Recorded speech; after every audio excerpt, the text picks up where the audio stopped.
மக்களே, welcome back to our channel. இன்னைக்கு இது என்னன்னு பார்த்தீங்கன்னா, இதுதாங்க பீலி கனவா. கனவாயிலே நிறைய வெரைட்டி இருக்கு. இது வந்து பீலி கனவான்னு சொல்லுவாங்க. அதாவது நிறைய பேருக்கு இதை சாப்பிடணும்னு ஆசை இருக்கும், ஆனால் இதை எப்படி சுத்தம் பண்ணுன்றது தெரியாது. பார்த்துக்கோங்க, இன்னைக்கு வந்து இதை எப்படி சுத்தம் பண்ணுன்றதை நான் உங்களுக்கு காட்ட போறேன். பாருங்க, இதுதான் கனவா. சரிங்களா? இப்படி எடுத்துட்டு தலையை வந்து பார்த்து பிக்கணும், ஏன்னா அதுல தான் வந்து இந்த மை பை இருக்கும். மைப்பை உள்ள மாட்டிக்கிச்சு. நான் இது பண்ண சொல்லிட்டு நானே மைப்பையை உள்ள விட்டுட்டேன். மைப்பை ஒன்று அது சின்னதாக தான் இருக்கும், அது உடஞ்ச உடனே ஃபுல்லாக கருப்பாயிரும். பார்த்துக்கோங்க. அதுக்கப்புறம் இதில் வந்து ஒரு நரம்பு மாதிரி இருக்கும். சரிங்களா? அதை எடுத்து போட்டணும். அதுக்கப்புறம் இந்த ரெக்கை மாதிரி இருக்குது பார்த்தீங்களா, இதை வந்து பிடிச்சி இப்படி ஒரு சுற்றி இழுத்தீங்கன்னா வைங்களேன், மொத்த தோல்மே வந்துடும். இந்த பாருங்க, அவ்வளோதான்.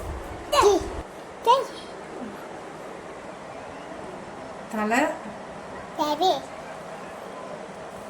அந்த நரம்பு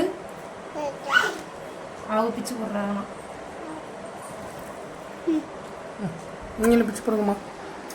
அவங்க சுத்தம் பண்றாங்களாம் பத்தி.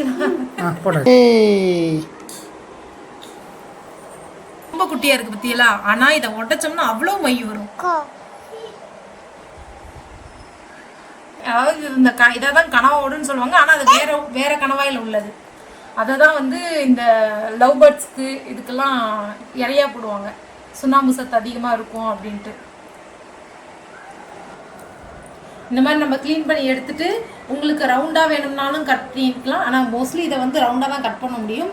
நான் வந்து இதை விட கொஞ்சம் பெரிய கனவாயாக இருந்தேன்னா ஸ்கொயராக கட் பண்ணுவேன், அதுதான் வந்து கிரேவிக்கு நல்லாயிருக்கும். இது வந்து நான் ரவுண்டாக தான் கட் பண்ண போகிறேன்.